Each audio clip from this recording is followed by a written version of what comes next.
Who has the first? My man. That's Dana, tonight was obviously the biggest card of the year so far. Did it live up to expectations in your mind? I thought so. It was a great card. I mean, all the prelims were incredible. The main card was good. You know, heavyweight knockout in the first round. Joanna Jedrzejczyk performed surgery tonight. Frankie Edgar showed it ain't over. You know, sent the young guy back to the drawing board.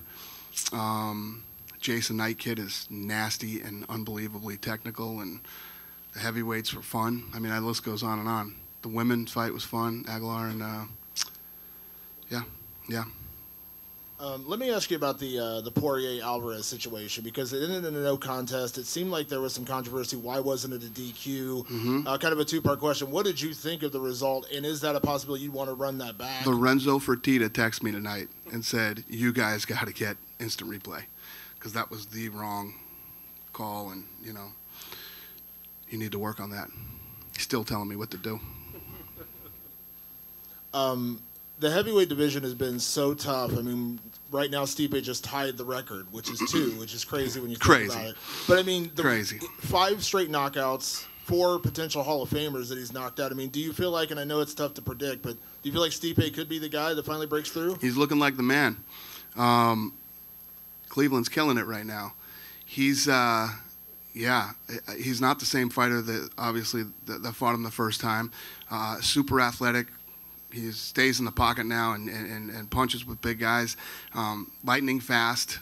He's a complete fighter and a really good athlete. I know Damian Maia came over to you in the corner after his win, asked you for the title shot. You said you got it. But even here, he sat down. He said, "You know, I've been told that before. You know, that I thought I was going to get it, and I didn't get it." When was he told that before? Who told him that? He said, "But get out of here." Listen, I was thinking about this when I talked to some of the media here yesterday. You know, there was a lot of guys talking about deserve. Nobody deserves anything. You got to earn it here. You know what I mean? It's like these guys want to sit around. You got Rockhold right now screaming, "I deserve this." You just got knocked out in the first round. You don't deserve anything. You got to come back and earn it. You know, and Maia earned it tonight. Yeah. Last one for me. You can't go 5 feet without somebody asking about Mayweather McGregor, so I'm going to be the guy. You said tomorrow you're hoping to wrap up Conor. Are you flying to meet with him? Are you talking to him over the phone, or how are you doing this? No. We're right there. I'm expecting an executed agreement tomorrow. So, and then I'll start working with Team Mayweather next week. And you went from, you know, you playing for the Patriots more likely than this fight. How? Just well, in still, your, I mean, look, we're just getting this deal done with Conor. What do you think the Mayweather side is going to be like? And how much time do you think I'm going to spend on this? You know, we're going to give it. Connor's going to give it a shot, huh? You figure Conor will get done. Oh yeah. I guess just to follow up there, how much time would you spend on it? Because I know you said it's kind of impeding the rest of your business. It depends on how ridiculous it is. You know what I mean? It could be profitable for you as well. Yeah, but the question is how profitable. You know, you can assume how many buys you're going to do. There's no guarantee. Every time you put on a pay-per-view, it's a roll of the dice. You don't know what's going to happen. So, yeah, you don't know. There's some fights that you do know, and this feels like one of those fights that should do that, but you never know. I did want to follow up on the Alvarez-Poirier situation as well. You know, Lorenzo saying you need to get instant replay. I just wonder, obviously you say all the time, we're governed. It's the commissions. It's not us. But are there things you can do, steps you can take? You know, say we're not, you know, we're in this weird position right now where we don't even have unified rules. We've got different rules everywhere Well, we're the guys that are driving the bus. We're the guys that have to figure this out.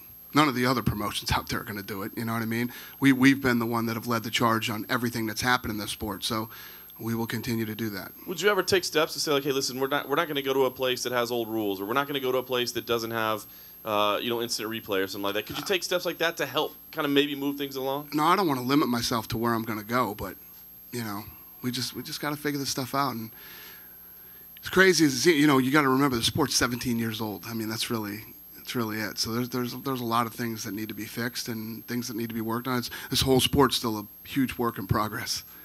I did want to ask you about Joanna as well. You said how great she looked tonight. It seemed like this week she was really getting that star treatment. Like maybe people are finally coming around on what she's capable of. With Ronda kind of out of the picture for the time being, do you think she's capable of being kind of that face of women's MMA that we seem to always seek out? She's got a great personality. She's awesome, and she's so technical and so badass. And some people have different paths. It takes a little longer, but she keeps doing what she's doing. Yeah, I do believe that. With you introducing the 125 division, she told us this week, she said, listen, I'm not going to go on tough, obviously, but I want to go after that belt, too. I want to do 2 belts.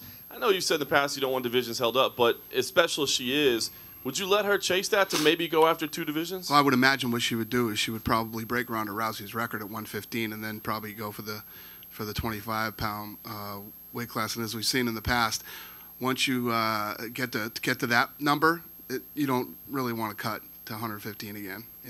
Plus, you don't get any younger. You just keep getting older, and I bet she would go to 25 after breaking the record. And last thing for me, Stipe has looked so fantastic over the last year. He's on a hell of a run. What do you see right now in the heavyweight division? You've got a big fight coming up with Overeem and Verdum in the summer. Are you kind of looking at that right now as probably the #1 contender fight? You got Kane out there, but I don't know when he's coming back. What are you looking? I think Kane's looking to come back in the fall. So we'll see how that plays out and how the other fight plays out, and we'll go from there. Sir, back here. Yep. Another incredible event in Dallas, Texas. Thank you, sir. I've been to every single one that you've had. Thank you. They keep getting better and better. Are we ever going to get Cowboys Stadium, or have we moved on past that? No, we've talked to them all the time. Those guys are really good to us, and we like them very much. You saw a lot of Cowboys here tonight, and the answer is yes. Just got to be the right fight, at the right time, and we will do it. That'd be awesome. That's one of my things that I would love to do. I wanted MSG, I wanted some of these famous arenas around the world, and I want Dallas. Glad to hear it, sir. And one last question. Are you going to show us any love down in San Antonio? We haven't seen you there for a while. Yeah, let me tell you what, brother. I would come to Texas every weekend, man. Texas is always good to us. We kill it here every time we come. The fans here are amazing, and the answer is hell yes. We will be back in Texas soon. Thank you, sir. Thank you. Dana, right here. Yep. Hey. How you doing? All right, that was easy. All these titles are subjective, best of all time. But if Stipe wins his next fight, wherever it is and whoever it's against, will that cement him as the greatest heavyweight of all time? Yeah, unfortunately, three will do it. That's pretty crazy, but yeah, it'd be tough to say he's not after defending the title 3 times. And if he gets beyond that, he's a fucking amazing Hall of Famer, I guess.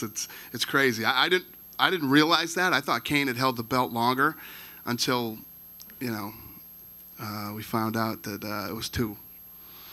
When you watch him, 4 straight bouts, 4 straight first-round KOs, what comes to your mind when you watch him just tearing through these opponents? Well, the guys come into his own. He's an unbelievable fighter. If you look at his last war that he had, and he loses, by close decision, and then comes out and he's knocked out everybody since then, including, the last guy he lost to in a 5-round war. He's pretty badass. Last thing, does the Overeem Verdum winner get Stipe next? I don't know. We'll see what happens. They're giving me the hook for the champ here. She's going to sit with me? All right. Thanks, Dana. Thank you. Dana, James Vick says he's 7-1. You talk about deserving an opportunity. Do you think that he's I guess he was yelling at us a little bit that we're not promoting him enough. And, I saw him back here. He wants to meet with me in Vegas next week. So we'll meet. He looked good, What'd you think of Rashad Coulter's debut off, 2 or 3 weeks taking the fight? Yeah, didn't suck. Great fight. Last thing, Michael Irvin said that this was the greatest card ever, and he said that he would like to kiss you in the mouth. All right. What, did you get him tickets or something? Or? That guy gets fired up, man. He likes some fights. He's a great guy, and, yeah, appreciate it.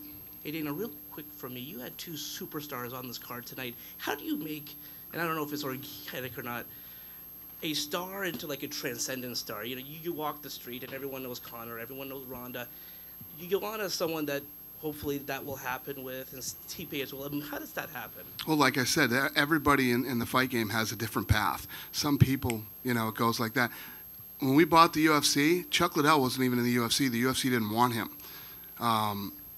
We brought him in, and the guy became the biggest star. But look how long it took. You know, he was like in Tito's shadow for a long time, and then finally he wins the big Tito fight, and he arguably one of the biggest stars ever in the history of the sport.